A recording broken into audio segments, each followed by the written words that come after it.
Hello, everyone. I'm Kim Brown, and I am completely thrilled to be able to introduce this next session at KindFest 2023. Baroness Newlove is a community reform campaigner. She and her family came to prominence after her husband, Gary Newlove, was murdered by three youths in 2007 who had been vandalising her car. Following his untimely death, Baroness Newlove set up a number of foundations that aim to tackle drinking culture in the UK, as well as providing support to young people. Baroness Newlove was awarded a peerage in 2010 and was appointed Deputy Speaker in the House of Lords in March 2018. After serving as Victims Commissioner even from 2013 to 2019, she was recently reappointed to the same role in October this year. Baroness Newlove, it is the hugest honour to have you here with me today at KindFest. No, thank you for inviting me to KindFest. Just what I love to hear. And yes, very honoured to be here. I'm one of the guests. Thank you very much, Kim. And what an absolutely extraordinary life you've had. I mean, shaped by tragedy, but remarkable in my mind and probably everybody else's for your portrayal of resilience, determination, and personal fortitude. Do you ever take time to reflect on your journey to where you are today? I think that's a really interesting question to reflect, because I think as women, we never do reflect. We just carry on, don't we? But during the pandemic, it gave me time to sit down at one desk for a change and not having to travel, which, I appreciate it wasn't a very good time for a lot of people. But I do think it makes you reflect on what you've gone through in life, and also in your working life, what you've achieved and what you just carry on, and you just, oh, well, I'm doing this and everything. So yeah, it has been a learning curve. And when I did that, I absolutely thought, my God, how did I do that? When did I do that? How did they have the gumption to do that? And so for me, it has been one of them journeys where it's not look at who I am, it's look what I've achieved, and been able to have them at the ears of the audience, so to speak, at the top end of the country. And following the murder of your husband, not that I want you to revisit that trauma, but what was it that made you focus your efforts and energy into something positive, such as reforming youth culture and supporting young people? I mean, that must have taken such strengths whilst at the same time you were wrangling and coping with your own grief and that of your family. Yeah, I don't know where it came from. It's quite surprising. And I think, sometimes you go into the deepest, darkest places to actually then crawl back up and see them strengths that I think everybody's got it in them. We just don't use them, or thankfully not everybody has to go through something horrific. But for me, it was always about, I love people, I love communities, I love good neighborhoods. And after seeing what happened to Gary and the way the community came together, individually or as a group, I really thought, there's about time somebody was accountable and responsible for the actions of the young people. And also recognizing there's some superb young people out there that never get mentioned. And I just wanted to ensure that, we need to be feeling safe where we live. And so I just went on a roll, and parenting is the hardest thing to do.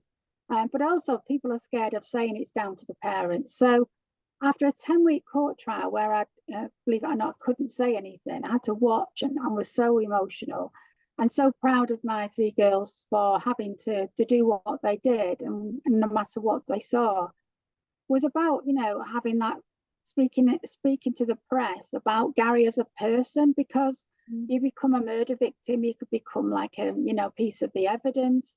And that was my statement. But at the end of the day was also, getting really annoyed about the way feral kids were just absolutely wrecking communities, from people who are working so hard to make their communities and their homes nice to live in. So that's where I think it all started to develop themselves. And I've been very lucky that people, at the top, local as well as the community, and were willing to listen. It's that humanizing factor, isn't it? And I'm sure during that period of time, you must have had lots of people be kind to you, and you must have witnessed lots of kind acts. Was that an integral part of that period of time for you, would you say? Yeah, I mean, first and foremost was to look after the girls. I mean, it's the loneliest place. Once the court trial's out the way, and I often say this, you read a story in the paper, I was, the same you do, like we all do. So that's how we are kind of wired. But it's the human side behind it. And once all that had finished, it's when I closed that door and I looked at my three daughters and I thought, how do we then go carry on? And it's about, for me, the whole trial and everything wasn't about human. It was about facts. It's about legal, the law, the rule of law. Yeah. And, and the amount of people across the globe who wrote to me and local, it was like, they were fed up and nobody would speak out. And that kindness, even though I hadn't met them, the letters were warm. And there was an old seaman who was about 84, and he never put his address, and he gave me he sent me The Secret and a psychic book, Dory, and I forget her surname. And he said, you may not read them now, but read them when you get your energies back and do bits and bobs. Said I was a seaman and everything. And just that kindness from, young and old, just said, it's about time. We need to speak more positive about people, what good is in community, what good needs to be kept there. And it's that kindness that actually I think really makes your heart warm, and to think, people do get what we're going through and they want to help. And if people are willing to listen, I'm willing to go out there, not just to say, oh, I'm Mother Teresa and Gary was the Pope, but actually to say, this is not acceptable. And to make our younger generation appreciate and be respected, you have to respect what's around you and support one another. It doesn't give you that open card to do whatever you want and then just not be accountable after it. So, and I wanted my daughters to believe that the world they were living in wasn't as brutal and violent as they had witnessed that evening. Is it true also that in recognition of the work that you were doing and had started doing as a result of this, the Prime Minister rang you and you thought it was a wind-up? Is that right? He emailed me. I mean, what we did was I'd never set up a charity or anything like that. And the community were really good. Warrington Wolves Foundation were brilliant individuals. And we set up New Love Warrington as a campaign, not as a charity. And it was Peter Kay who rang me up. And I thought it was my nephew. Yeah, the comedian. Oh, really? Oh, wow. Yeah, he rang me up, and I did like some letters because I did some media with Good Morning Britain. Fiona Phillips was very kind when she left her role. She said that, we really got to her and the story. And so I thought it was my nephew on the phone messing around. And in fact, it was Peter Kay. And he was wonderful. It was when he was doing The Singer as well. So he had all his eyebrows off. People might forget that. But he was brilliant. He came and he launched it, and we had a fantastic evening. He was so funny. And but before all that, after a 10-week court trial, you sit there and think, what am I going to do? How am I going to survive? I'm not the same person. And so I received emails from a lot of people. And I received one that said, yours faithfully, David Cameron, just sincerely read and everything. And I thought, oh, yes, sure, this is David Cameron.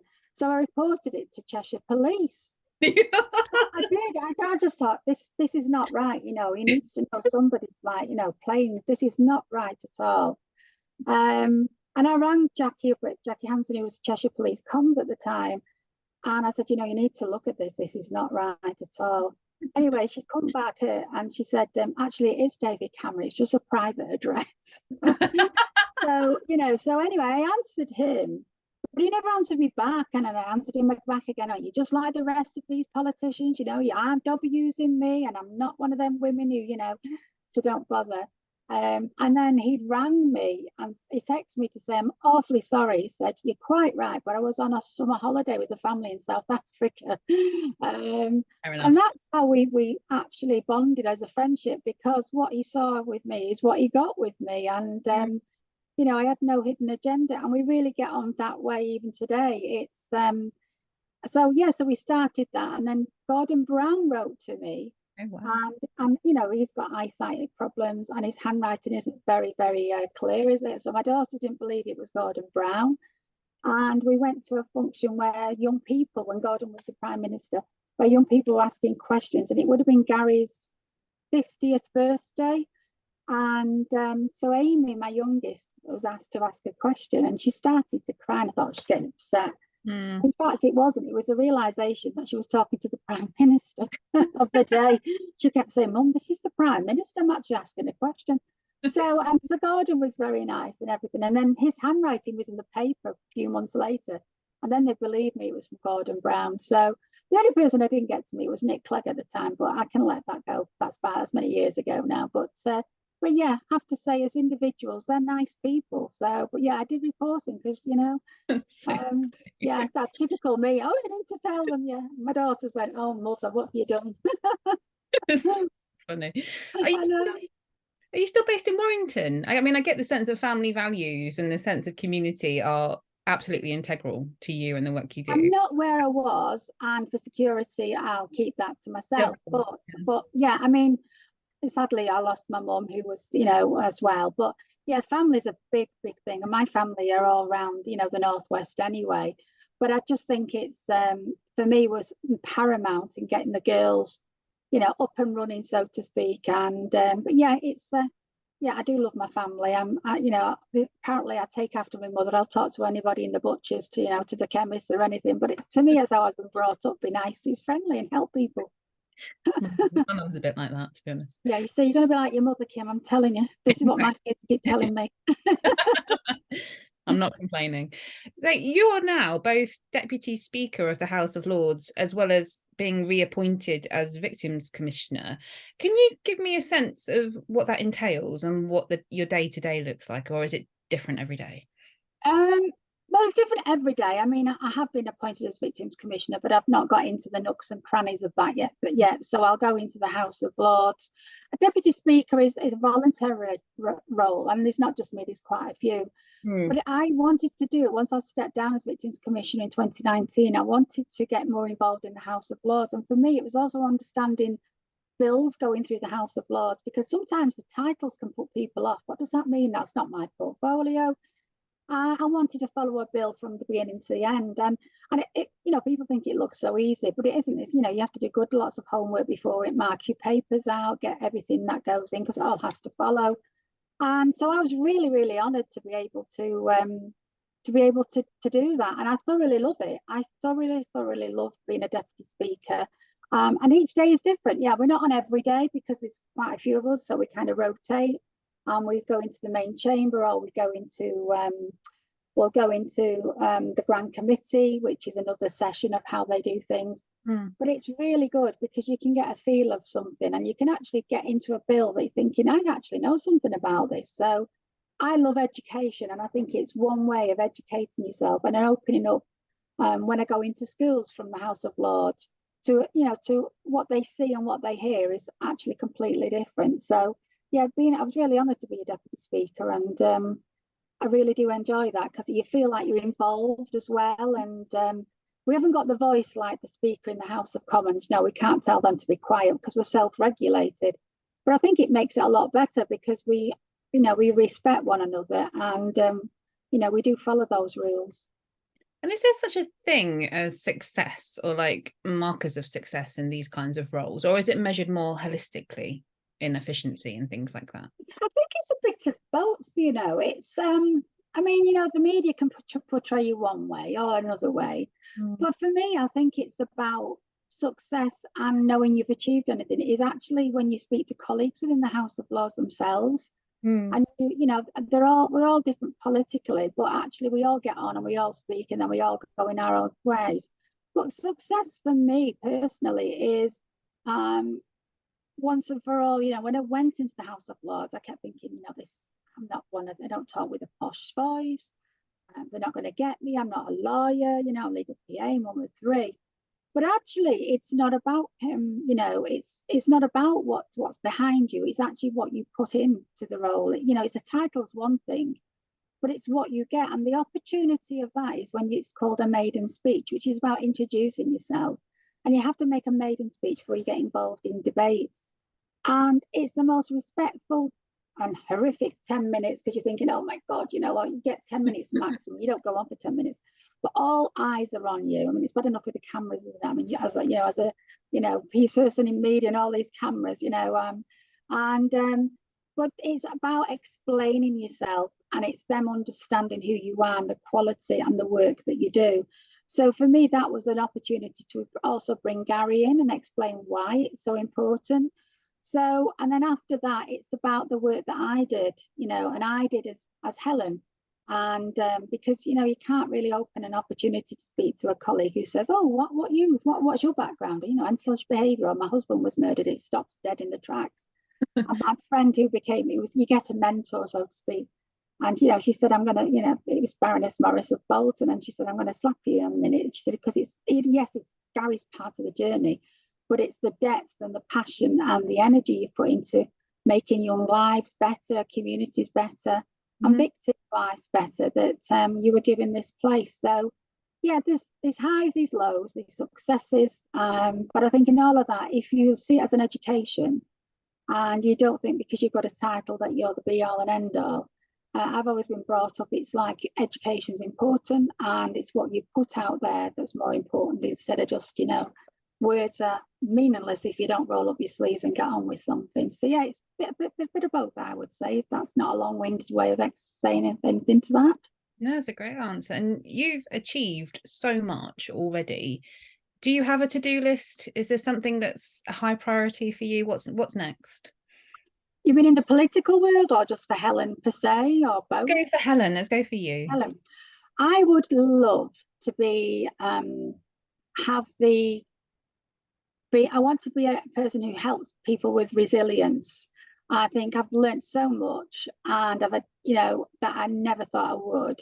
And I think women, especially, from my age group and just below, I'm 61. I think we have so much to offer. That work-life balance. We've put a lot in, and sometimes it's that imposter syndrome, which I went through in the House of Lords. So I'd love to be another opera. Go out there, have an audience of women and men, not whatever, and go out there and show that you can go through things in life. And I don't mean from like what we went through with Gary, losing him that way. There's other things that can happen that have a really impact on you, and show that something that you can achieve things that you never thought you had them strengths, but you do. And once you can then unpick them, and they enable you to have the strength to move forward.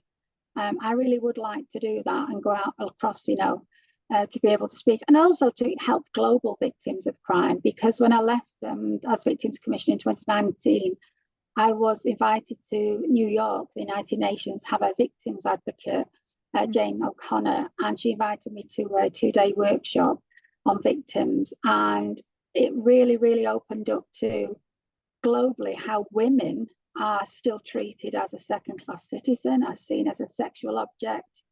And, it was heartbreaking to hear mothers who are being raped to feed their children, to give them a biscuit.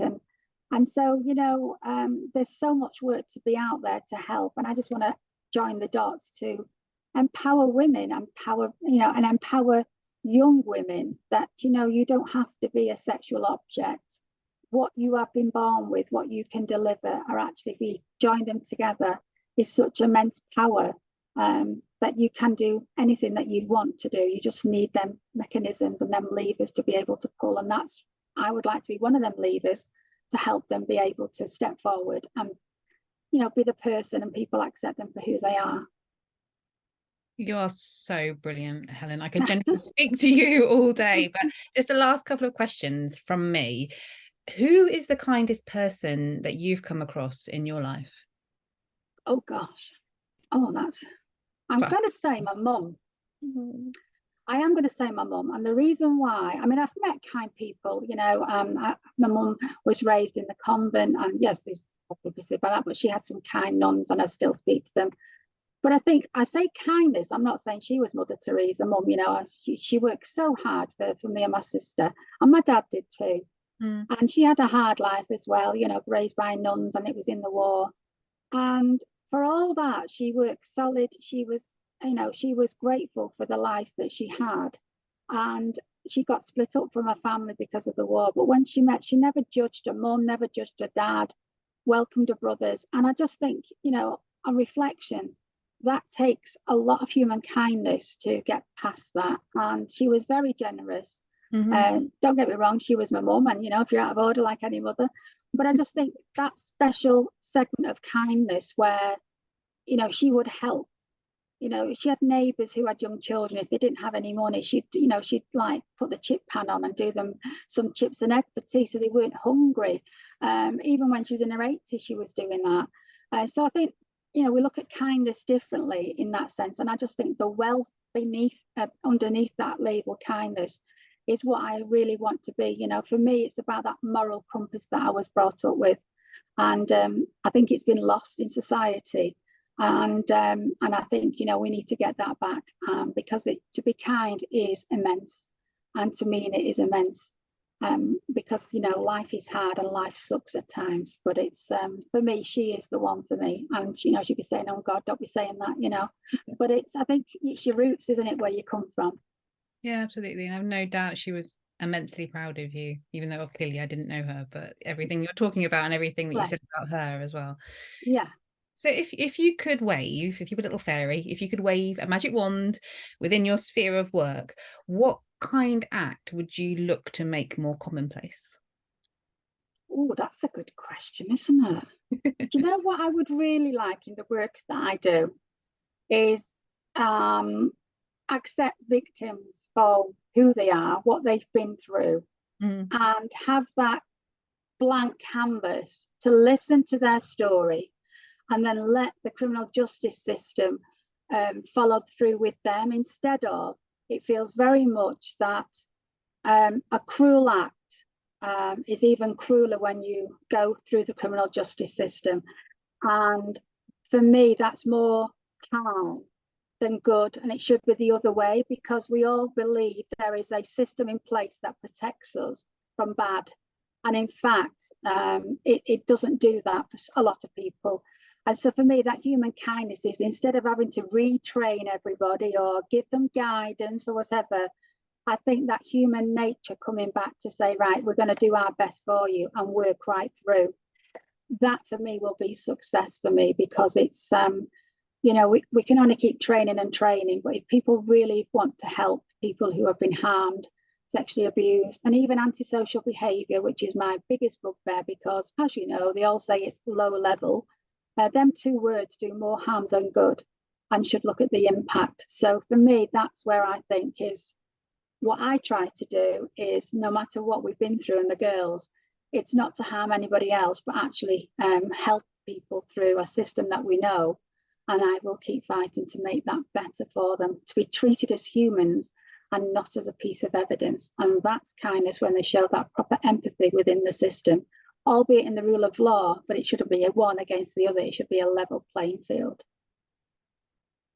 What a wonderful woman you are. Unfortunately, that is all the time we've got. Baroness Newlove, thank you so much for your time today. It's been wonderful speaking with you. Thank you, Kim. I've loved every minute of it, and thank you very much for the invite again. Oh, thank you. And thank you to everyone who's helped us to organise Kindfest this year. A remarkable group of volunteers have lovingly created this event for you. Together we call ourselves Team Kind, and you can find out more about us at teamkind.org.uk.